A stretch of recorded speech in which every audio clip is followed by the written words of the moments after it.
Well, hello, my friend. Welcome back to another episode of the From Chaos to Peace podcast, where I talk about how clutter is so much more than you think, and we put a spiritual twist on clearing that clutter to get organized. Thank you so much for allowing me back into your ears. Well, hello, my friend. I'm your host, Conny. Welcome to this week's episode. So, we survived Black Friday and Cyber Monday, which, let's be honest, by now morphed into Black Week and Black Month and Cyber Month and whatever you want to call it. What used to be a Black Friday and a Cyber Monday event now has evolved or maybe devolved into Black Friday, Cyber Monday month. It's a frenzy of deals and FOMO floods our screens, tempting us to buy things we didn't even know we wanted, right? But then, of course, it's not all bad, obviously, but it's definitely a bit of a frenzy that's hard to escape, even for me.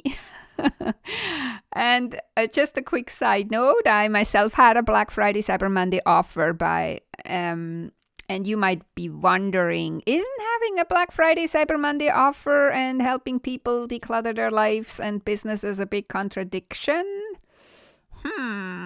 I don't think so, and here is why.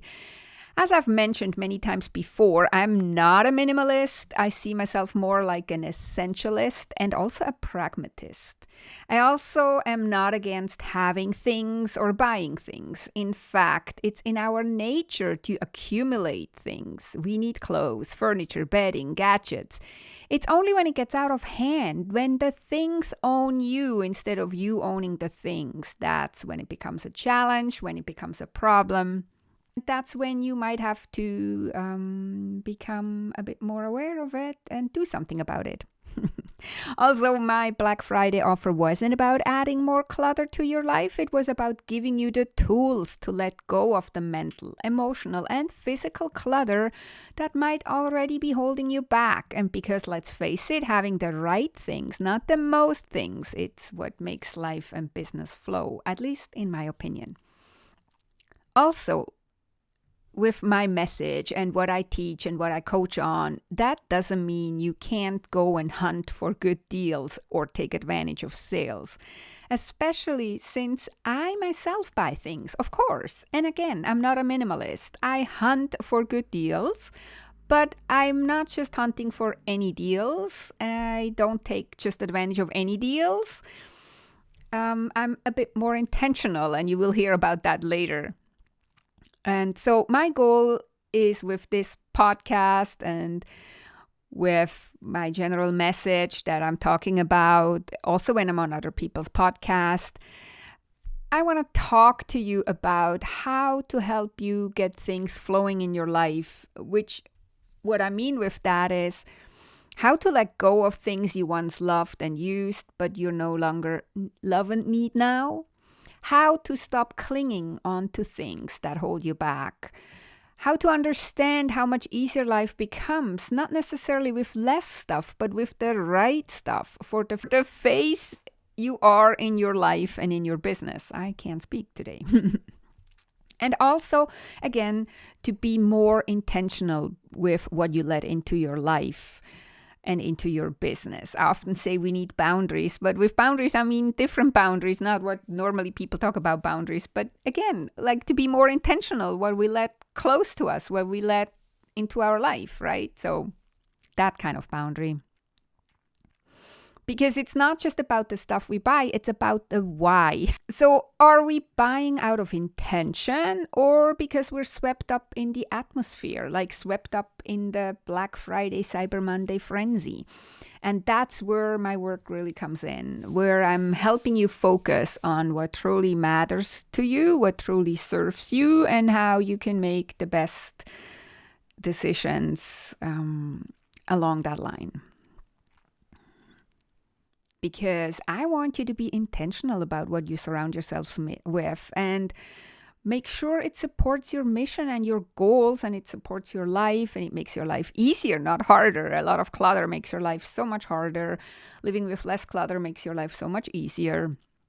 And that's whether it's in your private life or in your business life or in your work life, right? So we need to let go of what hinders us, what sabotages us. And less is more often. And less also is less stressful and more peaceful. Okay, I get off my soapbox. So you might say, how the heck are we going to do this when we're so bombarded by TV, on social media, and in our inboxes with offer after offer after offer, often with stuff we didn't even know we needed. We never even had an idea about them, and then all of a sudden we think, oh, I think I need that. You will hear later how I had an experience like this. So again, in this episode, I'm going to be all open about what I bought during Black Friday and Cyber Monday week, month, whatever you want to call it now, and why. But first, let's explore how the different archetypes even interact with deals. And I'm talking about archetypes because remember, the 4 elements, I made podcast episodes about them, episode 235 to 239, where I talk about fire, earth, air, and water, and how they're the key to understanding our approach to making decisions, to clearing clutter, and to getting organized, or to do anything in our life for that matter. So again, if you want to dive deeper into that concept that I'm kind of expanding on today in the Black Friday, Cyber Monday point of light of view, then go back and listen to episode 235 to 239. And you can also, by the way, take my quiz at connygraph.com/quiz to find out what archetype you are. Okay, back to exploring how these different archetypes interact with deals. So again, there's 4 types: fire, earth, air, and water. And let's start with fire. So fire types are passionate and act on instinct. And fire types love to hunt for the best deal, and then they act quickly. And so if fire is your dominant element, you might have pounced on something without overthinking, like grabbing that tech deal you've been eyeing all year, or snagging that deal on the fitness tracker you've been waiting for. So just you pounced on it, you didn't overthink it, you had lots of clarity, and you just did it. That's fire. Now, the earth type is a bit different. They are grounded and make practical and slower decisions. Earth types prioritize long-term usefulness also. So if earth is your dominant element, you might have made mostly practical choices, like upgrading to that durable, high-quality cookware you were needing for ages already. Maybe? Who knows? Then we come to air types. Air types are the creative brainstormers, and they act on knowledge. Air types might research endlessly, exploring all the deals, and then get swept up in possibilities. If air is your dominant element, you might have found yourself researching every review, comparing tools, and debating features. You might have spent hours comparing every feature of 3 different productivity apps, for example, and then maybe not even buy one. And lastly, we have the water types. And water types, they act on emotion and flow. So water types might gravitate towards deals that feel nurturing or that connect them to their heart. So if water is your dominant element, you might have picked up something meaningful for self-care, or maybe a heartfelt gift for someone special because it just felt right. As a quick side note, we are all a mix of all 4 elements, of course. And in one way or another, each element directly or indirectly affects us. And also, this is just a shortcut to get to know ourselves better and get to know our actions better. There is, of course, way more to this than what I'm talking about it here. This is really just simplifying things and trying to look at it from this simplified lens, right? So now that we've explored how the elements influence the shopping styles. Let me take you behind the scenes of my own Black Friday experience. And spoiler alert, as someone with fire as my dominant element, you'd think I make quick, decisive purchases. But my other elements, which are also quite strong, they were interfering. And you might think that is a good thing if all 4 elements is quite balanced. But what can happen in the end is that I end up in endless cycles of hunting for the deal, researching the deal, evaluating and over-evaluating the deal, and then waiting for the right feeling. That's exactly what happened to me. So, here it goes. I was in need of a different social media scheduling tool because I had purchased Missing Letter about 2 years back on an AppSumo deal, but I never really got warm with it. It seemed very clunky. Yes, it automatically pulled in my blog posts and podcast transcripts via RSS feed, but it made a lot of mistakes, and the images it suggested were awful, and I had to spend so much time cleaning up and fixing things and then trying to post it, and it just looked so awful, and I just thought there's no way I can post my social media from this platform. So long story short, it turned out to be really, really a failed purchase, and I'm just glad it wasn't a lot of money. I hate wasting money. Anyways, I was also using 2 other social media scheduling tools, but only on their free plans because, again, I'm a bit frugal and I felt like I already spent money on Missing Letter, so I shouldn't spend money on other solutions. But I ended up actually only using the free plans of these 2 tools and never Missing Letter, and I had to come up with a consolidated option. It was just ridiculous. Anyways, I had my eye for a long time already on SmarterQ. And so when Black Friday came along, I checked if they had a good deal with a plan that would fit my needs, and they did. And so I only quickly compared with RecurPost, which is another platform that I kind of had my eye on. And I knew it was similar, but without much drama. I actually then just went with SmarterQ. I signed up for the plan, and so far I couldn't be happier. I really have also a great onboarding experience. They're really great how they guide me through how to set up my account and how to fill my account with posts. And so far I'm really loving it. So looking back, this is definitely where my fire side kicked in, my fire element, because I had clarity about what I wanted and what I wasn't happy with. SmarterQ ticked all the boxes, so there wasn't really much hesitation. And it's a reminder that decisiveness comes easier when we're clear about our needs and priorities. And making this decision quickly and confidently felt really satisfying. And it's a good reminder also of how clarity fuels our fire and helps us move forward without second-guessing ourselves. So, this was a good experience. Okay, so far so good. Let's move on. So during that period, I was scrolling one day on Instagram, and what happened is it showed me a gadget that I hadn't heard before, a nut milk maker. I drink my coffee with coconut or cashew milk or with oat milk. So I checked out this gadget that I haven't heard about before.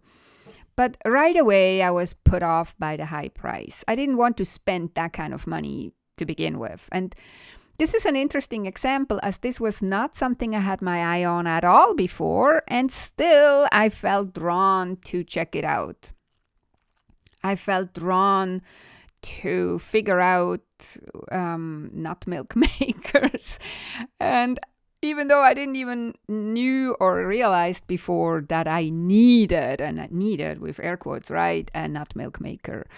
So FOMO had me really hooked. So I checked out what Amazon had to offer. I watched YouTube videos, and yeah, I really spent time on it, which was funny. And then one day when I opened YouTube, probably about on the second day after I already spent all kinds of time on researching different nut milk makers and what the price points were and everything, YouTube showed me a video on how to make my own nut milk with a Vitamix. And I do have a Vitamix already. So I'm like, wait a minute, maybe I don't even have to have a nut milk maker. So the next day I tried out right away and I started with oat milk and I made my own oat milk. But you can also make nut milk with your Vitamix, turns out. So anyways, but I made oat milk and it tastes great all week long already. I'm using my own oat milk, the oat milk that I made. It only takes 5 minutes to make it. I don't need an extra gadget for it. I don't need to spend extra money for it. So yay.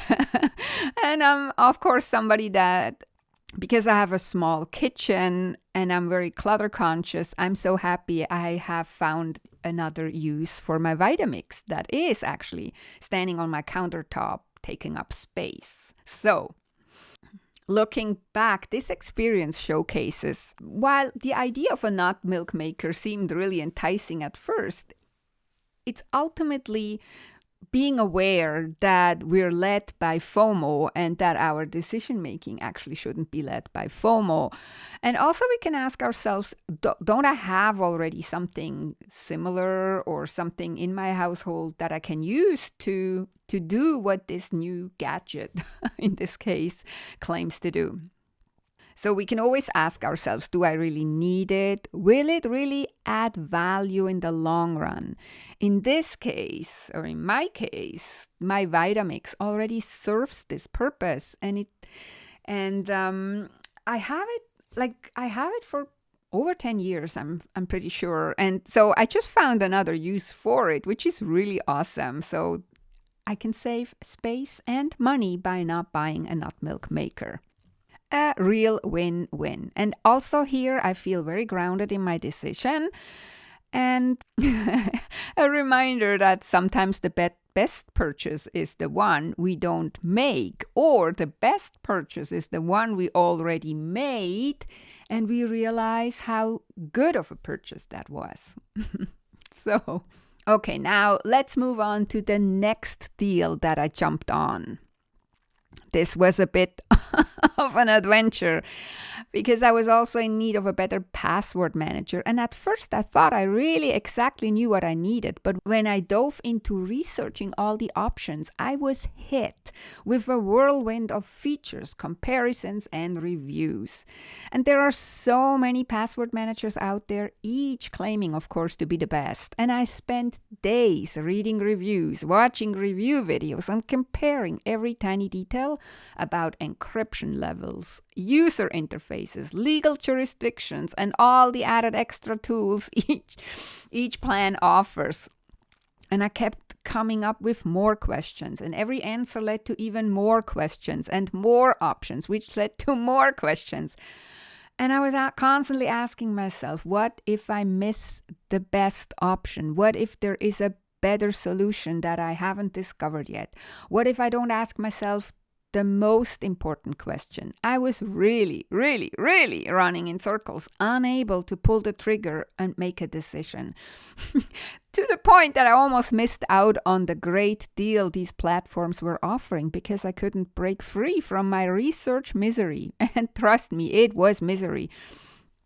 And I finally forced myself to make a decision. But wow. My air element really had a field day with this one. Now, reflecting on this experience, I realized that my air element loves gathering as much information as possible. But sometimes I get so caught up in analyzing the details, especially when a decision feels important, that I'm not getting out of research mode. It's so easy for me to lose myself in what ifs and possible alternatives, but I had to remind myself this time that no tool is perfect and that I could always switch to a different plan later or even try another provider if it wasn't a good fit after all.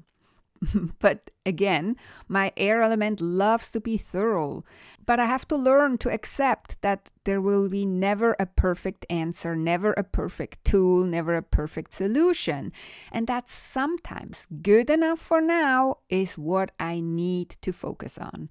It's a good lesson that analyzing is great, but overthinking holds me back.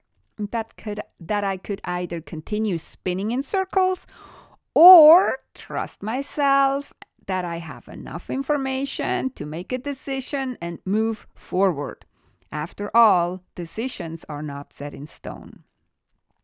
So, this was for sure the hardest Black Friday, Cyber Monday purchase that I have done in a long time. And I made the decision in the end. So far, I still feel good about it. But again, even if I don't, nothing is set in stone. Now, the last example I want to share with you is I also had my eye on a beautiful fleece blanket from Native Northwest. That's a company here in Vancouver, BC, Canada.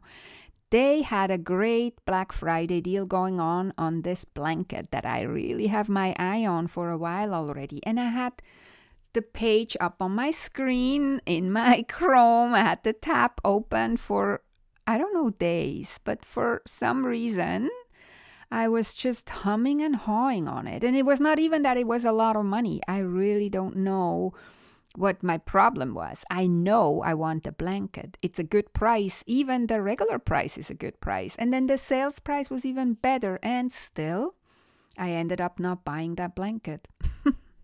Really weird. So reflecting on it now, it's really interesting how I hesitated, almost as if I felt I didn't deserve that comfort of that blanket, or that I was denying myself something cozy. I really still need to reflect more on why I held back despite really, really wanting this blanket. This is a reminder that sometimes, even when we know what would bring us comfort, there might be an emotional block that we don't fully recognize. Perhaps I was telling myself that I don't need or deserve a little indulgence right now, even though I know it would have nurtured me, this blanket. I don't know. In any ways, I do regret not buying the blanket, but that being said, I also know that they will have sales again going on in the future and that I can pick one up then at that point. For now, it's an opportunity to tune into what really stopping me and listening more closely to my emotional needs in future decisions. So, okay, those were my personal stories of Black Friday, Cyber Monday, frenzy time, whatever you want to call it. And it's so funny how each purchase actually relates to one of the elements. I discovered that after the fact, and that's why I wanted to share it with you on the podcast. Each of these decisions reflect a different side of me. My fire clarity, my earth practicality, my air over curiosity, and my water's need for comfort that I denied myself.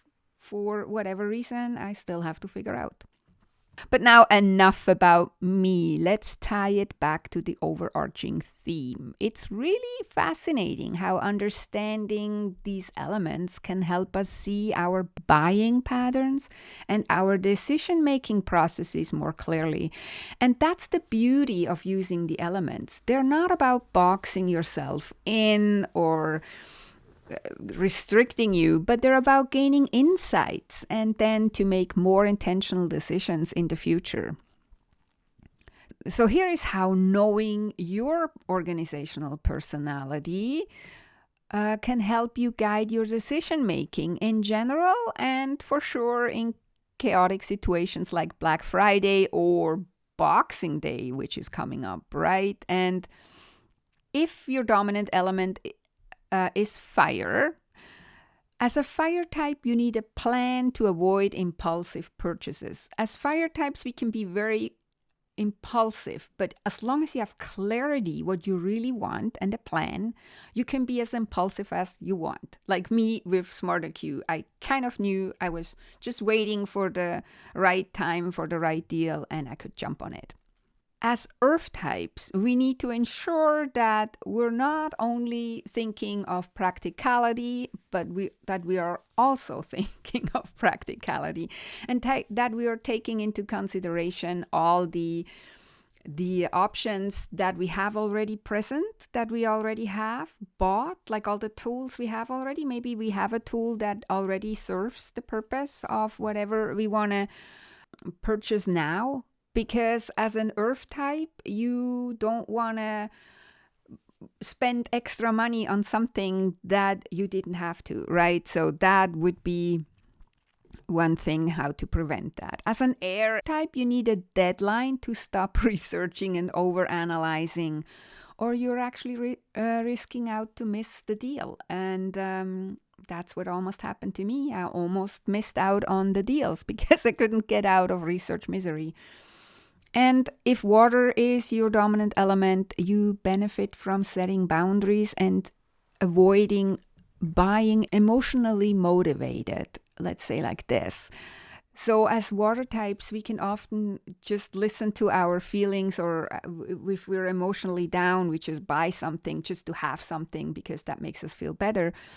But that's not the right decision, or not the right reason. That's what I want to say. Not the right reason to purchase something.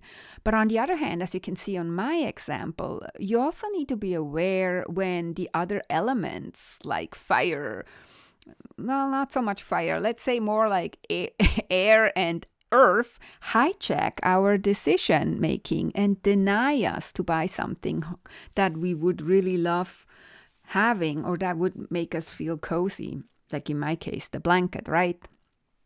But so in the end of the day, what my message with this episode is, it's not about avoiding deals and buying nothing. It's about making choices that align with your values and with your goals and the life and business that you're creating, and being intentional to listen to your dominant element, like safeguarding yourself from, for example, as a fire type, to just jump on anything.